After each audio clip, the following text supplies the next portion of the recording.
Turki adalah negara yang besar dan memiliki banyak pengaruh bagi negara-negara lain di dunia. Sebelum pemilu tanggal 14 Mei, banyak yang memprediksi bahwa Erdogan dan partainya akan kalah dalam pemilu gelombang pertama. Kenapa demikian? Karena kondisi ekonomi yang sulit, bencana gempa, dan korban jiwa yang besar yang wafat dari rakyat Turki.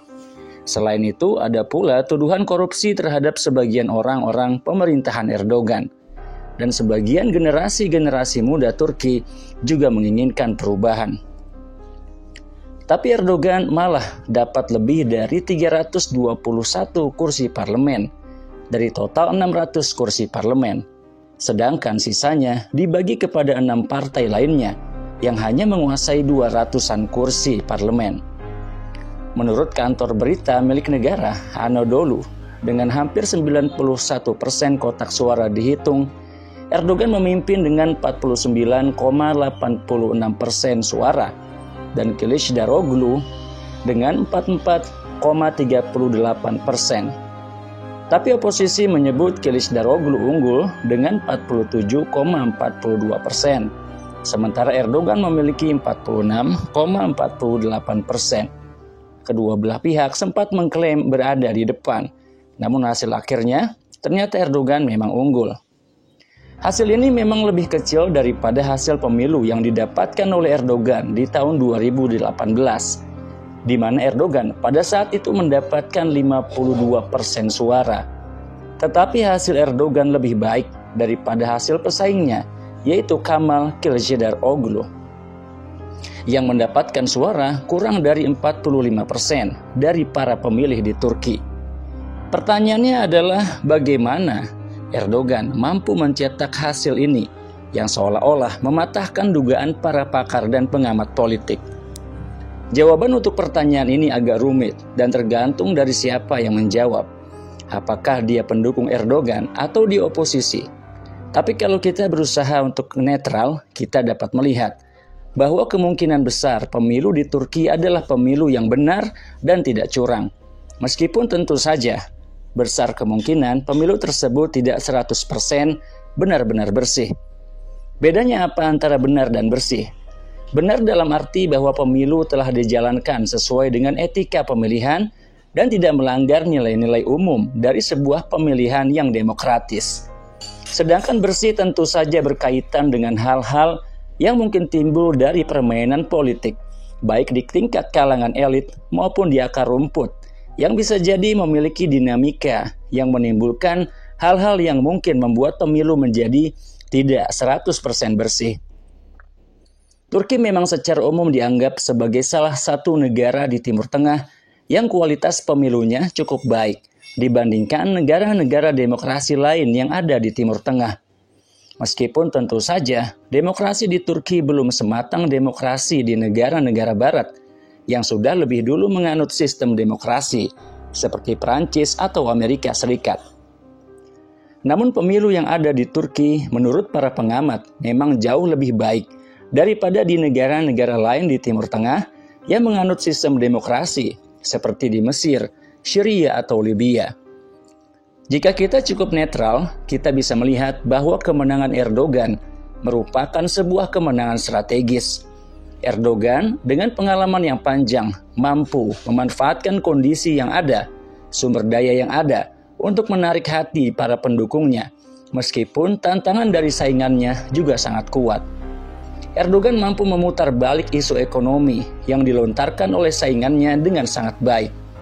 Kondisi ekonomi Turki yang sedang krisis, yang digembar-gemborkan oleh oposisi, menurut Erdogan bukanlah isu yang paling penting bagi Turki saat ini.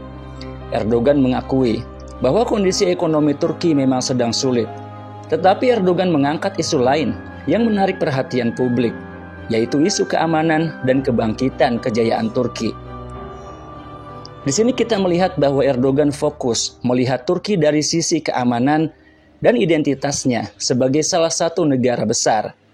Erdogan mengajak publik untuk mengamankan Turki dari tekanan-tekanan negara-negara besar yang ingin Turki menjadi negara lemah dan tidak ingin Turki bangkit menjadi kekuatan politik yang kuat dan besar di panggung dunia. Di sini Erdogan ingin menekankan posisinya sebagai pihak yang menolak hegemoni dan dominasi Barat di dalam wilayah kedaulatan Turki, dan menolak Turki menjadi pengekor dan pengikut negara-negara besar di Barat yang tunduk pada keinginan negara-negara besar di Barat.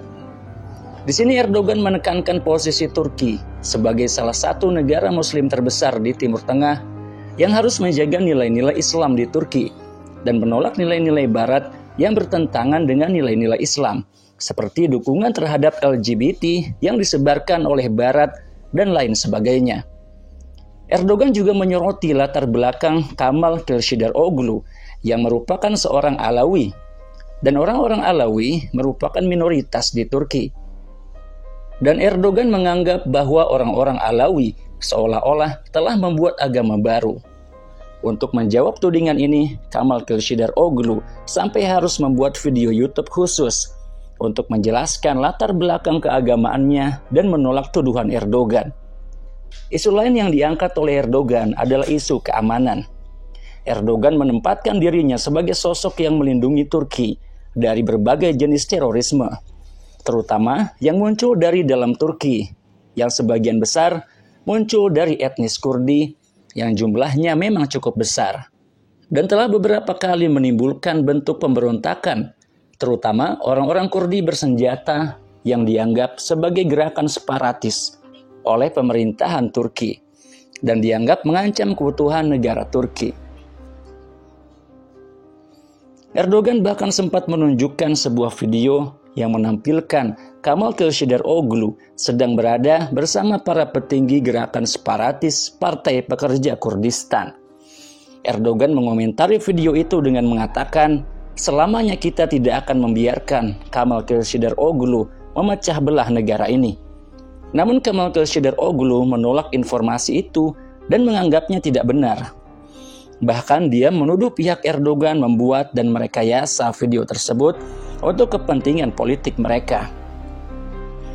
Kemal Kılıçdaroğlu bahkan menuduh Rusia membantu pihak Erdogan membuat video tersebut, dan Kemal Kılıçdaroğlu juga menuduh Rusia ikut campur mendukung kemenangan Erdogan yang merupakan pendukung Rusia di kawasan Timur Tengah. Salah satu strategi kemenangan Erdogan ialah dia mengangkat tema abad Turki dalam kampanyenya sebagai usahanya untuk mengangkat kebanggaan orang-orang Turki terhadap negara mereka dan untuk menyalurkan semangat orang-orang Turki untuk menjadikan negara mereka sebuah negara besar yang kuat. Karena Turki sedang memasuki usia 100 tahun keduanya setelah Turki berhasil mempertahankan eksistensinya selama kurang lebih 1 abad lamanya, maka Turki saat ini sedang menyambut abad kedua. Mereka dengan semangat dan harapan yang besar sangat ingin Turki bangkit menjadi sebuah negara yang maju. Erdogan lebih senang membahas tentang masa depan Turki yang cerah daripada hanya membahas masalah ekonomi yang sedang sulit. Dan Erdogan pun berusaha meyakinkan rakyat Turki bahwa kesulitan ekonomi akan berlalu dan bahwa dia mampu mengembalikan kembali ekonomi Turki menjadi lebih baik. Selain itu, Erdogan memberikan pandangan bahwa pihak oposisi hanyalah tangan kanan negara-negara Barat yang tidak akan mampu menjadi pemimpin bagi negara Turki yang besar, mandiri, dan kuat secara politik. Erdogan juga berusaha mengangkat posisinya dengan mengungkap berbagai prestasi-prestasinya selama memimpin Turki. Prestasinya memang bisa dikatakan cukup banyak, namun Erdogan memfokuskan kampanyenya dalam mengungkapkan prestasi-prestasi Turki di bidang pengembangan teknologi militer yang berkembang dengan cukup masif di masa Erdogan. Pada masa Erdogan, teknologi militer Turki berkembang sangat pesat. Hal ini dimulai sejak tahun 2000-an, di mana Turki membuat strategi pengembangan teknologi militer yang lebih mandiri dan maju. Dan hasilnya, saat ini Turki telah berhasil mengekspor teknologi militer mereka ke luar Turki dengan total nilai perdagangan senjata Turki untuk diekspor senilai 4,4 miliar dolar. Hal ini sangat luar biasa karena angka itu lebih besar dari anggaran militer sebagian negara Eropa. Bahkan Turki berhasil menciptakan sebuah drone yang sangat canggih yang diimpor oleh Ukraina untuk menangkal serangan-serangan Rusia. Selain itu, di masa Erdogan, Turki juga berhasil menciptakan mobil listrik pertama mereka, dan Erdogan memiliki cita-cita untuk menjadikan Turki sebagai salah satu pemain penting dalam memproduksi mobil listrik di dunia. Bukan hanya itu, Erdogan juga menyoroti kemampuan pesaingnya dan mempertanyakan kemampuan saingannya untuk mengatur negara sebesar Turki. Karena saingannya, Kemal Kılıçdaroğlu, memang belum memiliki pengalaman dalam memegang kepemimpinan pemerintahan Turki, sehingga rakyat belum tahu apakah partai oposisi yang terdiri dari 6 partai tersebut mampu mengendalikan pemerintahan dengan baik. Karena mereka tentu memiliki kepentingan masing-masing, dan mereka bersatu hanya karena mereka sama-sama tidak senang dengan pemerintahan Erdogan. Maka bisa jadi pemerintahan pesaingnya tersebut tidak akan memiliki stabilitas karena terdiri dari beberapa partai yang memiliki kepentingan-kepentingan masing-masing, dan mereka juga tidak memiliki pengalaman dalam mengatur pemerintahan. Sedangkan sebaliknya, Erdogan dengan pengalaman memimpin Turki selama kurang lebih 20 tahun telah terbiasa mengurus pemerintahan dan mengatur pemerintahan.